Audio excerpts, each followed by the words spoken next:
Hello, everybody. Welcome to a new episode of Reinvent Money Show. My name is Paul Buitink, and my co-host is Richard van der Linde, who tried to start a full reserve bank in Holland called the Deposito Bank. Our guest today is a very special one, who I've been wanting to have on the show for a very long time, and his name is Stefan Zarlenga.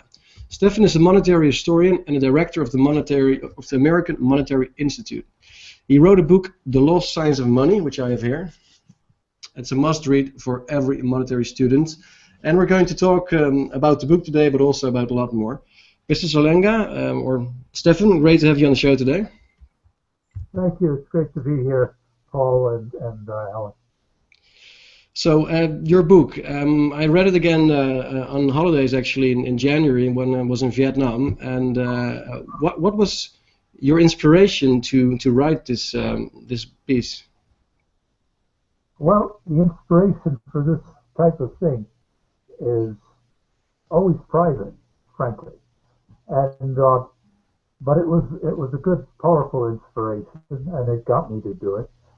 And I don't usually talk about the inspiration, why I did it, but I had a very strong commitment to do it, and it was based originally on a promise I made to my father back when he passed away in 1982. And I promised him I would write the book, and I promised him more at the time.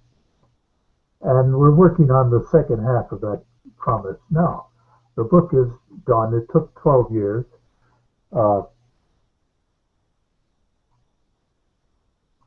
It took a lot longer than I thought. Had I known what it was going to require, I would have never been able to start it. But once you're into it 5 or 6 years, you're stuck. You can't stop, and you have to finish the job. And that's what I did. And well, you may remember, it's right at the front of the book. There's a picture of the Tower of Hercules in Coruña, Spain. Yes. The Tower of Hercules, which is the oldest functioning lighthouse in the Western world, and that's where I made him the promise. He had died in Chicago right then. I was on a sailing trip from Brighton to the Mediterranean, and it's been again. I would have never done it had I known what it was going to take. But once you start and seriously do it, you have to finish it. So I did. And you have the book there now, and I'm glad of that. Richard, you don't have a copy. I'll send you another copy. That would be great. Paul has a copy. Paul, you know what the book looks like. Now, I have to tell you, fellows, the book is also being stolen on the internet. Actually, some people scanned it and put it up, and that was so destructive, so destructive, because about 1/3 of our income usually comes from book sales. Another third of it comes from our conference, the September conference, and we also sell videos, a video of that conference, and a part of it comes from that. Yeah. But Mr. Stefan, do you also think that some people maybe read it? I hear myself twice. I hear an echo. Well, I hear an echo, but it's, yeah, it's gone. That maybe some people read it online, possibly the pirated version, but then they're so they like it so much that then decide to purchase it in a hard copy as well. Only the moral people do that. Right. So it's a problem for us. We don't know how to solve it. We thought we would do a what's it called, an ebook version of it, so that we could offer it for less money, because you have the book. You know, it's a complete first class production. You've got the jacket, for example, is double coated, super thick. Eventually the jackets wear out, and the jacket is again on the board of the book. The paper in the book, oh, it's a thick book, by the way. Yeah, by all means, yeah. The paper is 300-year eternal paper. And is there a particular reason that you decided to sell it solely from your website and not through the regular retail channels? Yes, a lot of reasons. I've had experience in publishing books. I published about 20 books over the years. I didn't write them. This one I wrote, and I understood book publishing, and that you do not make a lot of money publishing books. Counter to the beliefs of most authors, they think, oh, they'll finish their book and their life is ready, they're all made. It doesn't work that way. Books are really very hard to make money with. But the idea was that if we had it published by the American Monetary Institute, the full income from the book would be coming back to us, which could then be reinvested in continuing to promote the book. And that generally is a good idea and works. When you publish in the normal world with book distributors and bookstores, that really does not function well for most authors. It can't. So I knew about that, and we stuck with that correctly. Okay. Well, let's move to something that I've been involved with also quite a lot lately. Not so much as being part of the organization, but I've been interviewing quite a few people of Positive Money in the UK. To what extent? Did they were they inspired by your book, or were you involved in the early discussions around Positive Money? Hold on one moment. I'm going to get one sheet of paper that you had sent me. I have it in front of me. I should have already had it. Where is it?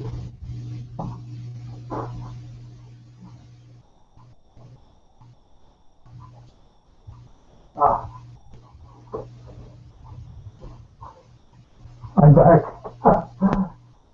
Can't find it.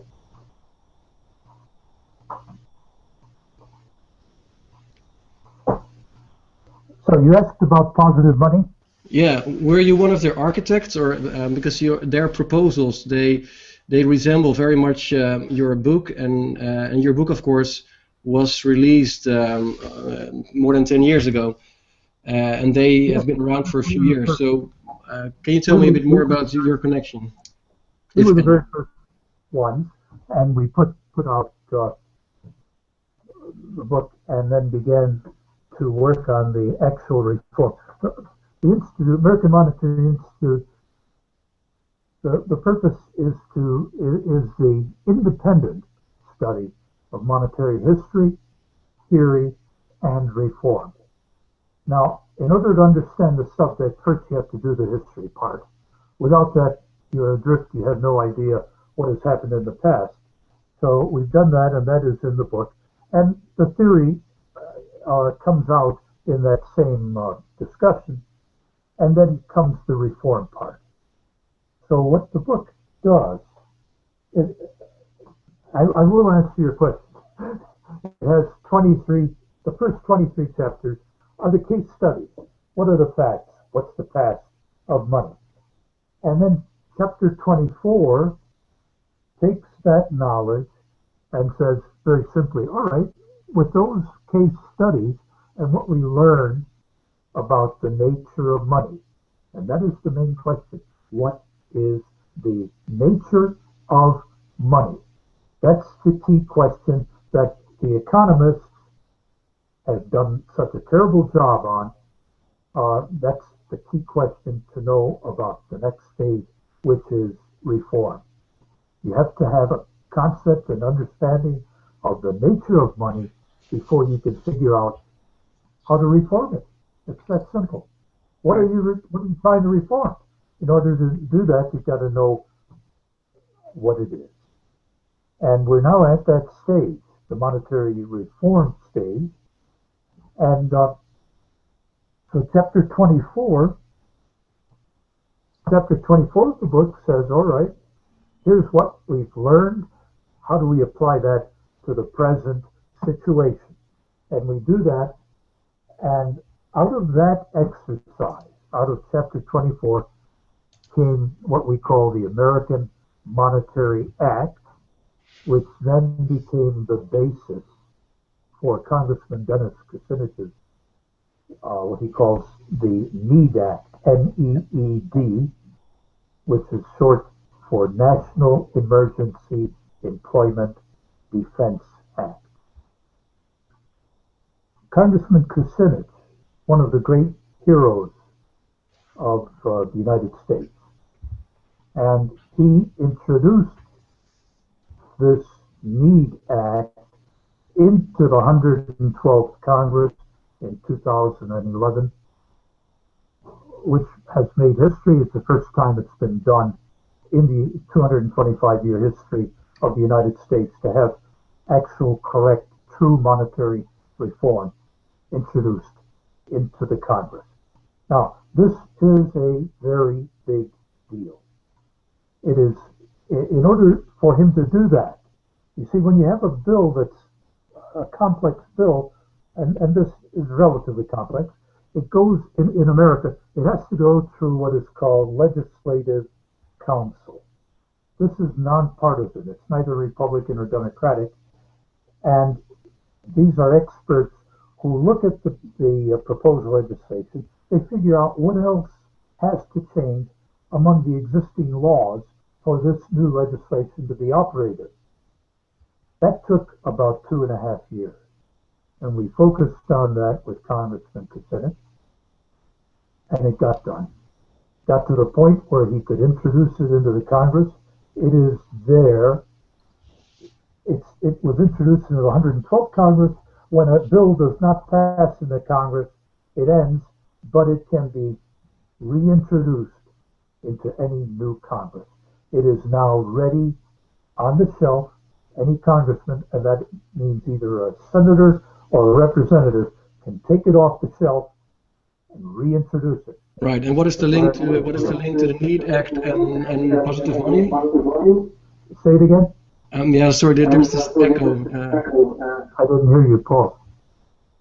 Say it one more time, Paul. Yeah. So what is the link between the NEED Act and the plans of positive money?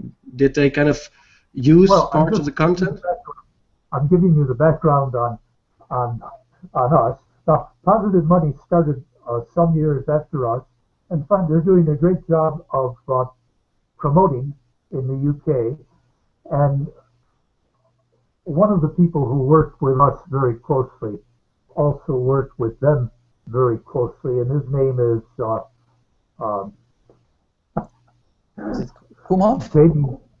Jamie Walton. Jamie Walton, who comes here, he's here about half the year, usually. He's back in New Zealand right now, but he worked with them quite a bit and helped them to structure their program in terms of the legal aspects of it and the structure of it. So that's perhaps one of the reasons for that similarity. But there are also, I think, important differences. Right. Well, let's talk a bit about the essence of the NEED Act and of the essence of your book. Basically, in your book, you make it very clear that, according to your historical research, that money is an abstract legal power of society, embodied in law, an unconditional means of payment. Could you tell a bit about why it is important for the society to understand that and see money as such? Yes. Actually, the title of the book, The Lost Science of Money, derives from this. And essentially, Aristotle introduced the science of money in the 4th century BC. And he did this by pointing out the concept of money. And what he said is, very simply, it's in one sentence, and this is an exact quote: money exists not by nature, but by law. Now, what does that mean? So money is, in Aristotle's concept, is not something that comes naturally out of a mine or out of a farm. It's a legal creature. It's created by us, and it's a principle that can exist within the law. Now, when you look at the various monies that have been in existence, whether they're made out of paper or coin or whatever material they are, Aristotle's concept basically holds true. It has always been the law that makes them money. And what we did with the book, what we do is we trace this concept. We show how a society will discover this concept of money, and this concept will aid that society. It can grow and prosper. And what happens is that eventually, because there's so much power within a monetary system, those who are trying to control the society by means of power, they will corrupt the money system for their own purposes. It will eventually then fall apart, taking the society down with it. So the science is lost, and then it gets rediscovered, either much later within that society or by another society. And the other society will then grow and prosper and come to dominate again. So that was the name of the book, The Lost Science of Money, because studying this over history, you see a pattern where it is discovered by society, helps that society grow and prosper, is lost to that society through corruption, and is then rediscovered somewhere else. And you see this from Greece, you see this from Rome. In our own case, in the United States, the science was rediscovered in Massachusetts in what was the year 1620. Actually, before the Bank of England started. The Bank of England also rediscovered this, but that was in the 1690s, and also discovered it in a corrupted form, used it in a corrupted form. So that's this concept of the lost science of money, and the book is about 800 pages, and I'm going to read the definition of money. The definition of money is not arrived at until this part here, which is page 656. It required that much effort before we were in a position to define it, because otherwise, here, you don't know what you're talking about at this part until you've seen it in operation. So I'll just read some of these key conclusions about money that go throughout history. From Aristotle, quote, money exists not by nature, but by law, unquote. From Plato, and Plato and Aristotle actually agreed, uncharacteristically, they completely agreed on money. From Plato, quote, a money token for purposes of exchange, unquote. From about 300 AD, from Julius Paulus, a jurisconsul of the Roman Empire, quote, this device being officially promulgated, circulated, and maintained its purchasing power, not so much from its substance as from its quantity, unquote. And then you have a long, long darkness. And then from Bishop Berkeley, an Anglican bishop of Coin, Ireland, quote, whether the true idea of money as such be not altogether that of a ticket or counter, unquote. From Locke and Franklin, who viewed money as a pledge for wealth rather than wealth itself. And then from Alexander Delmar, the greatest monetary historian, we have a complete definition.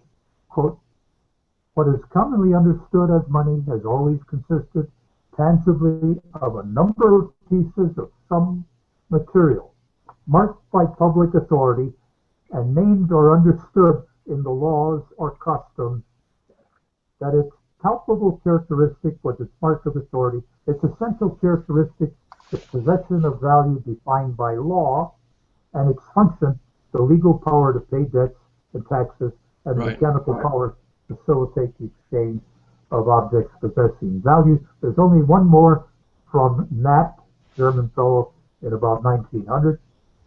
Our test that the money is accepted in payments made to the state's offices. Yeah. And then we devised our own definition, the American Monetary Institute. We accept these concepts and add, quote, money's essence, apart from whatever is used to signify it, is an abstract social power embodied in law as an unconditional means of payment, end of quote. Right. So, but there seems also to be a lot of debate on the internet at the moment. Say it again? There also seems a lot of debate at the moment on the internet on what actually gives money value. And there's a recent paper from monetary historian Farley Grubb, for instance. Farley Grubb? Grubb. He did a research. He wrote a paper on the Virginia colonial money.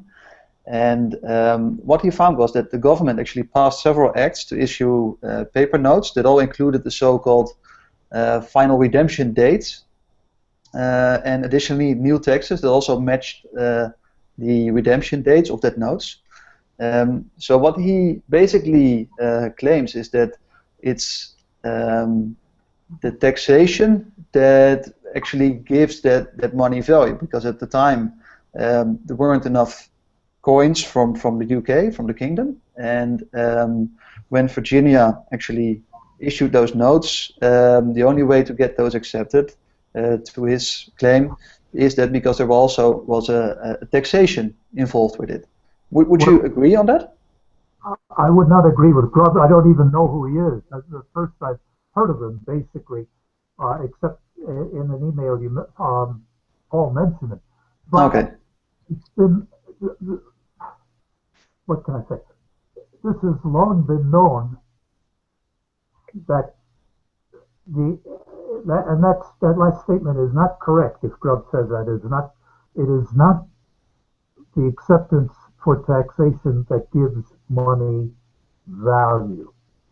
What gives money value, and this is so important, of the existence of people working in a society, creating values for living, working in a society which has sufficient legal and social infrastructure, in other words, which has a good legal system in operation, and within that system there are people like us working, creating values for life, values that we want. Now, where that statement goes wrong is quite simply the acceptance of money for taxation, acceptance of something for taxation is what makes something money, but it doesn't give it value. The value comes out of the people doing the work and creating things. The thing becoming money is that the government will accept it for taxation. But this has nothing to do with Grubb or research. I don't know where he's coming from, because this was well known. This is a key condition of, what's his name? I mentioned his name already. George Knack, the German writer, who wrote in 1905, that this is his condition. I just mentioned it to you, that the state officers accept it. So basically you're saying... Yeah. Now, so you're saying that the taxation was not necessary? That didn't get translated into English until the 1920s. But it was in existence in 1905 in German, and it got translated into English thanks, believe it or not, to what's his name, Keynes. John Maynard Keynes. Keynes asked that be clarified. So Keynes actually did something good. Yeah. Yeah. So basically, you're saying that they could as well have the money issued without the taxation, and it would still be accepted as a legal currency because it was state issued. No, not necessarily. You see, the fact that it's state issued gives it a buyer or an acceptor of last resort. Right.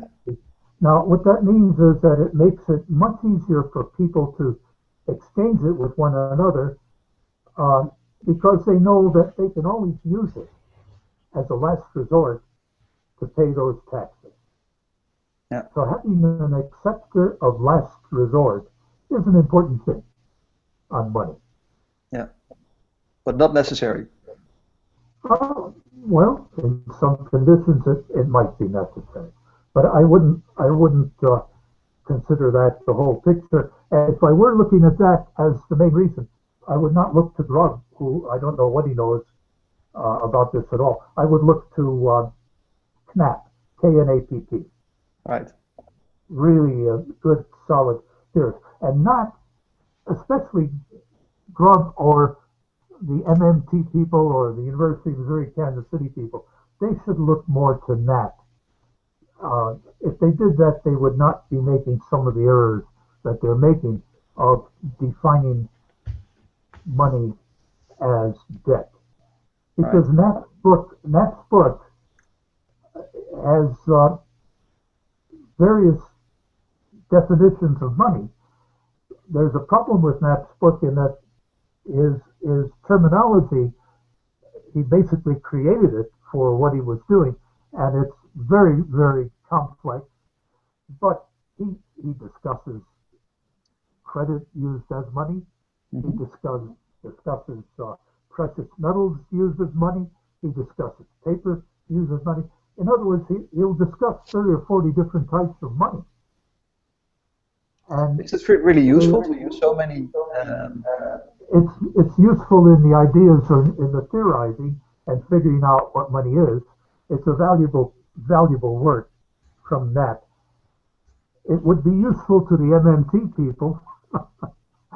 They might understand that their whole focus on credit debt as money is just one possible form of money. Now, the problem is that is the form that is currently in vogue, being used around the world. I think it's what you're using there in Holland, it's what we're using in America, it's what's being used in the UK. You mean the bank credit? Yes, bank-created debt. Using debt in, I'll phrase it this way. We're not using money. We're using debt in place of money. Now, your reformers there, who I watched at the parliamentary hearing, the 2 hours of that, they're really good people. I wrote their names down here. Let's see. Yeah, they go by the name, the Ons Geld, Our Money Foundation. Wortman, are you connected with Ons Geld? Yeah, with Edgar Wortman. You're doing a great job there. Wortman was really good. Van Hoots, really good. Van Houts. Egmond, really great. And Van Egmond. was pretty good too. You've got some good people there. And you know what I noticed? They're all young. We don't have young people like that in America. How old are you, Mr. How old are you, Stephen? Most of your parliamentarians are young. Ours are,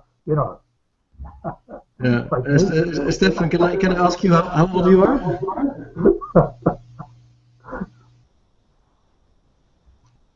Anyway, I was very encouraged to see that, and I think you have to follow your own, use the word instinct. It's not really instinct.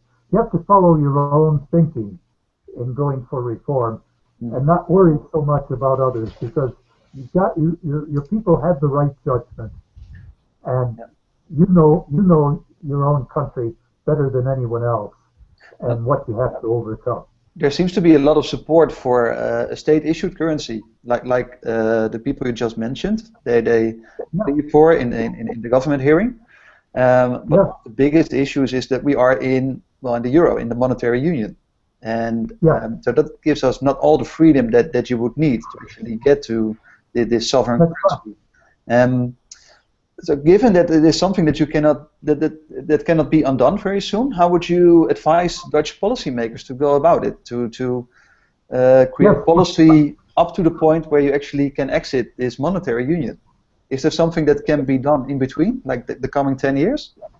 Like perhaps a 100% reserve requirement? Would it be a temporary solution that you would support? I've already written about this, and you have the book there, Paul. It's in chapter 23 of my book, which was on the euro before, at the time it was just being introduced. In 2003 that came out. But I point out in there the problem with the euro, which is now being felt dramatically by all of Europe. And they made a couple of errors, and they're both very carefully described in chapter 23 of the book. You can see that. Briefly, they did not define money. Nowhere in the euro documents do you find a concise definition of money.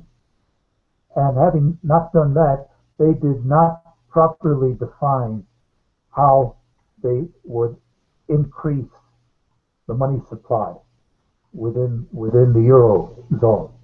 And that is the problem. They don't have a good way of increasing the amount of money in the system. So it's waiting where there's not enough money, which I would say present situation is. There's not enough money in the hands of the people. There might be enough in the hands of the banks, but that doesn't help things always. If you can work on that, since you're in the euro, and you have to stay in the euro is not going to fall. The euro is there. It's a permanent thing. I see Americans thinking, oh, the euro is going to fall, or Brits are saying, no, the euro can fall. They don't know what they're talking about. The euro is the result, partly, of 2 world wars. Right. And the desire of the Europeans to never have that happen. Yeah, Stefan. It won't happen again. It won't happen again. So what you need to do, fellas, is reform the euro. You're in it now. The Brits eventually should come into the euro. There's no chance that they're going to leave the euro now, believe it or not, with the Brexit, because it's just too damaging. That just reflects like what I would call... So positive money should focus on the euro, basically. Pardon? Sorry, yeah, so positive money should focus on the euro, basically, and not on a country level. Is that what you're saying? Who should? All the positive money movements that you see throughout Europe, they should actually combine their forces and focus on the euro, not so much on their own country. Your group is not called Positive Money, or is it? No, it's quite similar. It's a branch of Positive Money. It has the similar website and uses the same materials. But you were not started by Positive Money. No, it has started as an independent branch and then teamed up with Positive Money, I think. Am I right, Paul? That's the way I would do it. You see, part of the reason, Richard, is money is still a national issue. Money is not an international issue because it's a question of law. And you have the fiscal bodies. You don't have that kind of international law where you can have an international currency. Someone mentioned that one of the things you wanted to talk about was international currency. There truly is no such thing. The closest thing to an international currency would be the SDRs, special drawing rights of the International Monetary Fund. And that truly can become an important thing because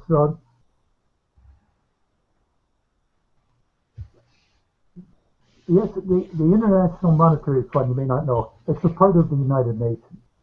It's within the United Nations. Now, the United Nations doesn't really have much uh, say or control over it, but it is structured within the United Nations, and it can become a very important way to settle international balances. Which used to be settled with even with gold movements of gold, when there was the pretense that gold was the money system was based on gold. It never really was. But at this time, the SDR, which has been called paper gold, uh, does or can, under a proper reform of the International Monetary Fund, whereby it is no longer simply a collection agent for the big banks, which is what it has been far too much. It's been the enforcement agent against smaller countries that get into debt to the banks, and that can be reformed, and the SDR can play a part in that process of being an internationally accepted means of settling balances. But my view is that your on-scaled movement should move forward as an on-scaled movement, not as anything else, not as some foreign group. Because again, you people know your own system better than anyone else. Others do not know what to do necessarily in your system. I wouldn't try to tell you.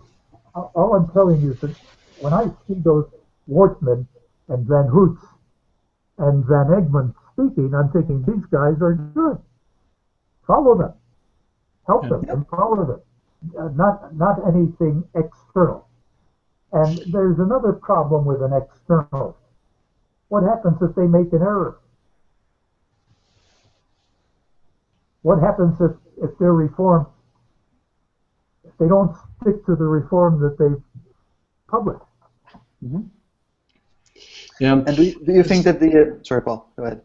Stefan, another question. A lot of young people, especially, they live on the internet, they live online, they travel through the world. They don't necessarily feel they're a part of any country, and they want to use their own types of currencies, and they come up with new currencies like Bitcoin. Do you think Bitcoin can be considered as money as well? And what do you think is the future of non-state currencies? You poor kids.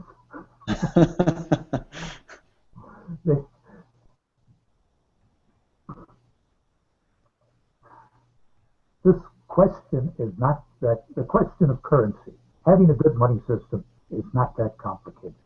Don't make it more complicated. It's complicated enough. Do not make it more complicated than it is. Bitcoin. No, what is Bitcoin? Who the hell knows? Do you understand the logarithms or algorithms they're called that go into creating? Do you know who created it? Well, most people use electricity without understanding how it works exactly as well. That's not necessarily a reason for it to not function. Paul, they know the engineers who do understand it. You don't know anybody who understands Bitcoin or who understands who created it, for what purpose, who does it help. Well, the developers taking care of the protocol, and people trust the developers to take care of it well. And so far, they've been doing it.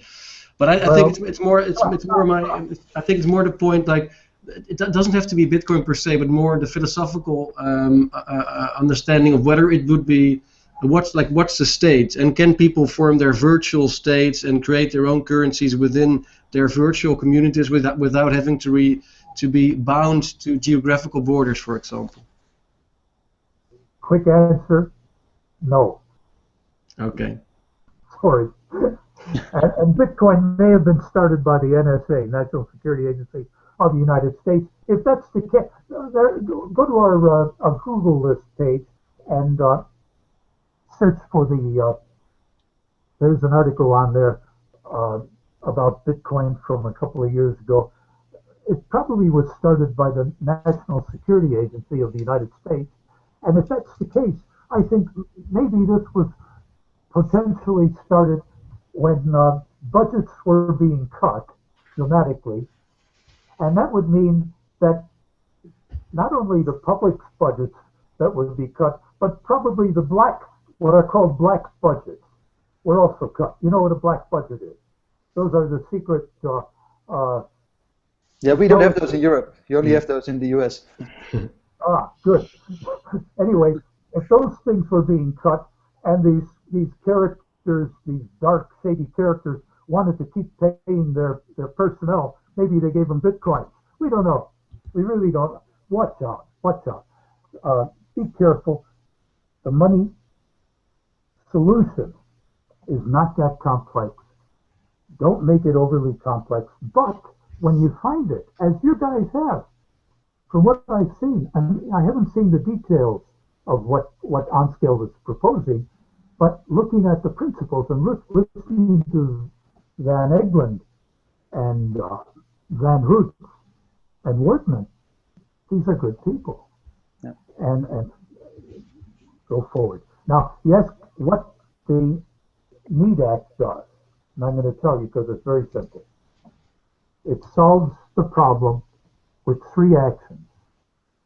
And all 3 actions are necessary in order for it to work. 1 or 2 of them won't do it. You need all 3. 3 major actions. It's got about 10 different things that it does. But the 3 biggest things are, number 1, it nationalizes the Federal Reserve System.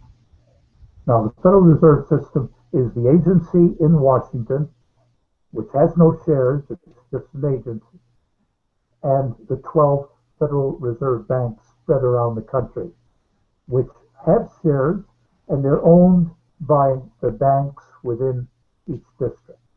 Okay, so the first step of the NEED Act, and this is Congressman Kucinich's bill, is to, and I use the word nationalize the Federal Reserve System. People in politics don't like that word nationalize, so they use the word incorporate the Federal Reserve banks into the U.S. Treasury. All right, that's the first part. That means that any money created by the Federal Reserve System is in fact created by our government. Right. And that's a major, major step. Okay, that's one. But that's not enough.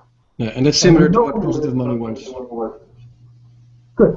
Yeah. Now, positive money doesn't have to do that because the Bank of England was already nationalized in 1946. True. See, after World War II. And that's in the book too. There's the picture. Yeah. Now, you may not guess. What religion is Holland, by the way? What's that? What religion is Holland? It's secular. Secular, mostly. Good. Yeah. But are you Calvinist or are you? You're not Anglican, obviously. You're not Catholic.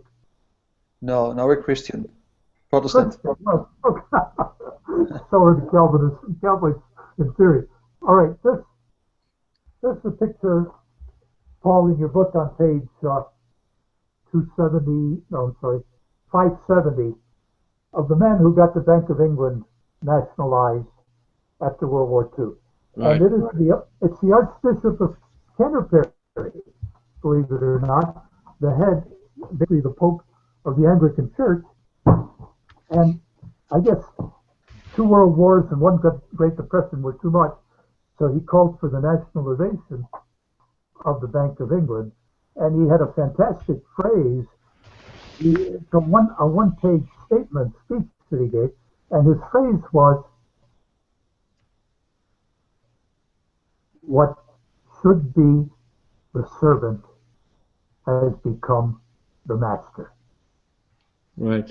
And what? Let's also to kind of keep track of the time. What would be the next step of the NEED Act?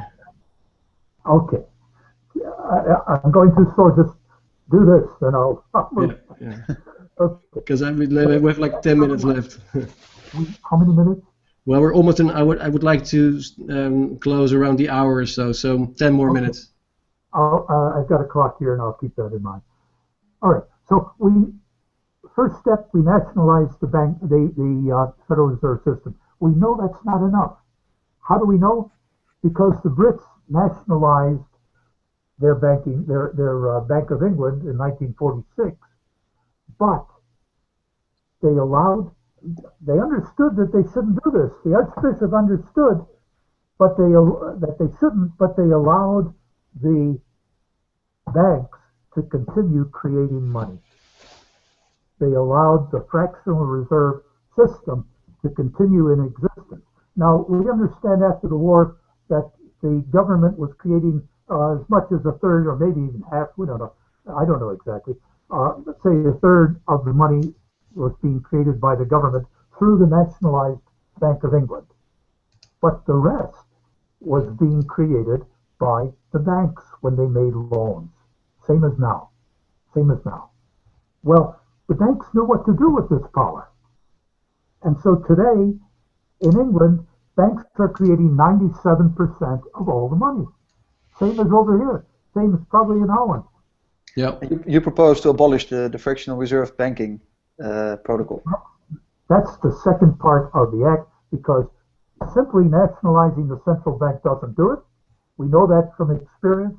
You cannot ignore the lessons of history and repeat them and expect better results.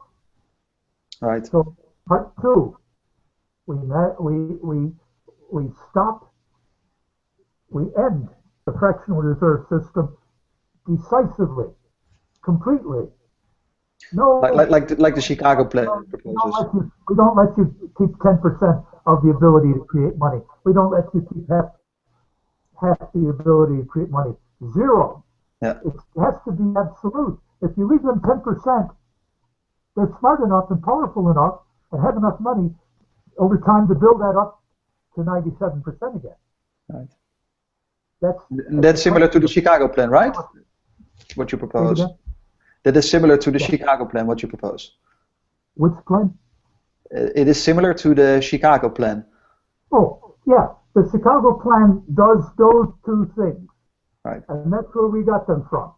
And I have a tradition of carrying forward the Chicago plan. I graduated from the University of Chicago in 1963. Wow. The Chicago plan came out of the University of Chicago, out of Maynard Hutchins. I was in the very final class using the Hutchins curriculum in the University of Chicago. There's that definite direct connection between the Chicago plan and me and what we're doing. And that's part two. We stopped decisively all fractional reserve banking. Banks can no longer loan. We stopped using debt in place of money. Now, further, there's a third part that we know is necessary. And again, this comes from experience. Because in the United States in the 1830s, President Andrew Jackson and Vice President Martin Van Buren, who has been at our headquarters, it's a one-room schoolhouse in existence at the time of his retirement in his neighborhood. He's been there at that schoolhouse at our headquarters at some point. They basically did the equivalent of what those first two proposals in the 1830s. Not with the Federal Reserve, there wasn't, but the equivalent institutions, that's what they did. And they created the worst depression that had ever existed in the United States up till that time, because they stopped the banks from creating what was used for money. They're not really creating money. They're creating debt. They're creating what we use for money, the debt. That's the mistake. Those two guys, President Jackson, Vice President Van Buren, stopped the banks from creating what we use for money and neglected to do something in its place. They neglected to have the government start creating money. And so they created a huge reflation and depression. And thus, therefore, we know part 3 of our bill is needed. Part 3, the government, the Congress, and this power stays in the Congress. It must. You try to take it out of the Congress, you never do anything. The Congress is encouraged to create and spend real money, not debt, money, and spend it into the economy. Not loan it into the economy, spend it into the economy, starting with the $3 trillion that the engineers tell us we need to spend over the next 5 years to modernize our infrastructure. Would you call it a deficit if they spend it? It's money. There's no deficit. It's not borrowed. Okay. But you do keep track of the score, right? It's an important concept, and you'll get it, but you have to stop thinking of money as debt. Okay. If you're thinking of money as debt, you're right, there's a deficit. Well, you asked me, it seems like a semantic discussion if I read about all the different schools of thought. It's a discussion of words, but these words mean things. This is why the MMT and that the guy Bessemer at your parliamentary hearing, they're so totally destructive because they have no real concept of money. Without understanding the nature of money, they don't understand what society can do. But they propose to spend as well. They propose to spend as well on the infrastructure, on education, No, all the power that you see concentrated in the financial sector right now. Who's driving all the limousines in your country besides movie stars or singers? It's the finance people. Nobody else. This country as well. All around the world. All of that wealth comes from taking over society's monetary power. We take that power back, and all of that wealth can then be used for the betterment of the people. Now, in America, there are critical things we need that you are smart enough in Europe to have. You've got health care. We don't have health care. Can you imagine a society without health care? Americans don't get vacations at work. Can you imagine that? Now, no. You can't. So all of these things can happen through... I think my question is, and I'm really curious, what you propose is that the government takes the sovereign right to issue money, not as a deficit, but would it be any different from issuing bonds at a zero or close to zero interest rate, and then spend the money on the same projects? Would there be a big difference in the outcome? Well, I think you're complicating it, because why issue bonds that don't pay interest? People, they expect some interest. You're adding in an extra process. Probably it would be similar, but maybe you're overcomplicating it. Okay. Well, Stefan, before we reach the end of the show, because we're already... How many more steps are there left for you to... Paul, if you want to do this again, Paul, if you need another hour, I'm happy to do this. It's been fun. I got a question. I got a question from the audience, Stefan. Johan Zelstra, he asks Mrs. Zarlenga, and I think that's an interesting question to end with. How can we inspire people to get involved in a money subject? People usually don't want to think about it and think it's a dull subject and do not think it would affect them much. So how can we motivate people to read your book or read other books, or to have these kinds of discussions about money? Stay with the reality of it. Very good point. Very good question. Don't water it down. Don't compromise in advance. Don't make those kind of mistakes.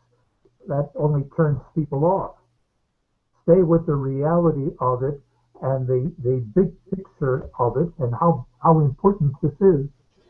And in other words, be exciting. Don't be and stay away from economics. Stay away from economics.